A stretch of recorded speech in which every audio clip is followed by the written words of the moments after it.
زمین پر اگر ہمارا کوئی زائر آئے اور ہمارا نشان پوچھے اسے ہماری قبر کے نشان کو بتلا دینا، اور تیسری شرط یہ ہے کہ اسے 3 دن تک مہمان رکھنا، کھانا کھلانا، پانی پلانا، ہمارا زائر بھوکا پیاسا نہ رہے۔ واہ حسین کریم تیرے کرم کے صدقے، ارے وہ مولا جو اپنے زائر کی بھوک برداشت نہیں کر سکتا، 3 دن کا بھوکا پیاسا کربلا کے ریگزار میں بس ازادارو حسین نے زمین ہبا کی۔ وہ جانے لگے، جاتے جاتے حسین نے روکا، میری ایک بات سنتے جاؤ، بس ازادارو مسائل ختم کر دیے، ایک بات سنتے جاؤ، دیکھو دیکھو جب ہمارے لاشیں یہاں گریں گے نا تو یہ ظالم اپنے لاشوں کو دفن کر کے چلے جائیں گے، لیکن ہمارے لاشیں دفن نہیں کریں گے، تم آنا اور ہمارے لاشوں کو دفن کرتے جانا۔ آزادارو یہ کہا، جب وہ جانے لگے کہا اپنی خواتین کو بھیج دینا۔ آزادارو وہ گئے، ان کی مستورات آئیں، ایک مرتبہ حسین کہتا ہے مجھے پہچانتی ہو، میں تمہارے نبی کی بیٹی کا بیٹا، میں سیدہ کا بیٹا ہوں، ارے اگر کسی وجہ سے تمہارے مرد نہ آ سکے ہمیں دفنانے کے لیے، ارے پانی بھرنے کے بہانے آنا اور ہماری لاشوں کو دفن کر دینا۔ عزادارو یہ وصیت کی، جب وہ جانے لگی کہا اپنے بچوں کو بھیج دینا۔ آئے حسین، عزادارو بچے آئے، حسین کہتے ہیں بچوں مجھے جانتے ہو میں تمہارے نبی کا نواسا، میں جس کا تم کلمہ پڑھتے ہو اس کا نواسا ہوں۔ اے بچوں اگر تمہارے ماں باپ نہ آ سکے تو ایسا کرنا، کھیلنے کے بہانے آنا، اپنی مٹھیوں میں کربلا کی ریت کو اٹھانا اور ہمارے لاشوں پہ گرا دینا۔ بس عزادارو کتنی خواہش تھی حسین کو دفن ہونے کی، کتنی خواہش تھی حسین کو دفن ہونے کی۔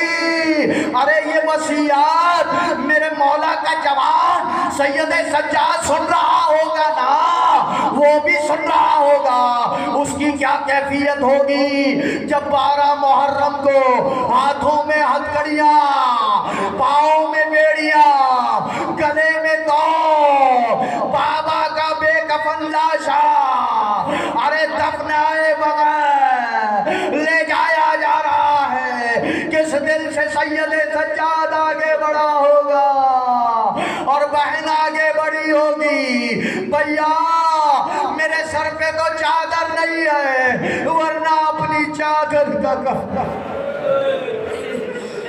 وَسَيَعْلَمُ الَّذِينَ ظَلَمُوا أَيَّ مُنْقَلَبٍ يَنْقَلِبُونَ وَلَعْنَةُ اللَّهِ عَلَى الْقَوْمِ الظَّالِمِينَ أَمَّنْ يُجِيبُ الْمُضْطَرَّ إِذَا دَعَاهُ وَيَكْشِفُ السُّوءَ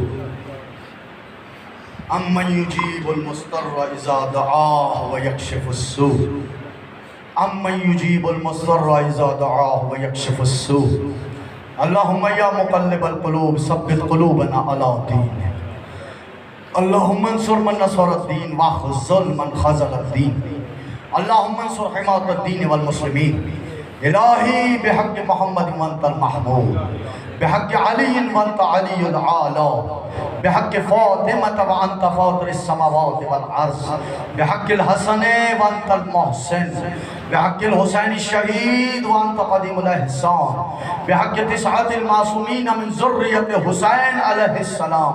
پروردگار تجھے 5 12 14 کا واسطہ، شہدائے کربلا کا واسطہ، اسرائے کربلا کا واسطہ، منتظم ادا کا یہ فرش ادا بچھانا، عزاداروں کا آنا، پڑھنے والوں کا پڑھنا اپنی بارگاہ میں قبول و منظور فرما۔ پروردگار تجھے واسطہ ابواب الحوائج ہے، اے میرے مالک تجھے واسطہ عصر عاشور کے اس لمحے کا جب میرا مولا حسین زین ذوالجنا سے اتر کر دھکٹے ہوئے بازو، میرے اللہ تجھے واسطہ وفادار کے کٹے ہوئے بازو، یہ جو دونوں ہاتھ تیری بارگاہ میں اٹھے ہوئے ہیں، مالک خطا کار ہیں، عصیاں کار ہیں، گناہ گار ہیں، پروردگار اس لیے توسل وفادار کے بازوؤں کے تیری بارگاہ میں التجا کرتے ہیں، ہمارے اٹھے ہوئے ہاتھوں کو رد نہ کر۔ پروردگار تجھے واسطہ ابواب الحوائج کا منتظمین عزا کے دلوں میں، عزاداروں کے دلوں میں، پڑھنے والوں کے دلوں میں جو حاجتیں ہوں، اگر وہ حاجتیں تیرے عدل پر پوری نہ بھی اترتی ہوں تو اپنے فضل سے پورا فرما۔ میرے مالک تجھے واسطہ بیمار کربلا کا، تجھے واسطہ بیمار مدینہ کا، جو مومنین مومنات اس فرش عزا پر بیمار ہیں، ان کے گھروں میں جو بیمار ہیں، پروردگار جس نے میرے ذمے دعائے صحت کی اپیل لگائی ہے، پروردگار مجھ سمیت ان تمام بیماروں کو صحت عاجل و کامل عطا فرما۔ پروردگار ہمیں حالت توجہ دے، پروردگار ہماری عبادتوں میں، ہماری عزاداریوں میں روحانیت عطا فرما۔ پروردگار ہمارے ایمان کو معرفت امام زمانہ سے مستحکم فرما، قلب امام زمانہ کو ہم سے راضی فرما۔ پروردگار تعجیل کر ظہور امام میں، ان کے آوان و انصار و مددگاران میں شمار فرما، ان کے قدموں میں شہادت کی موت نصیب فرما۔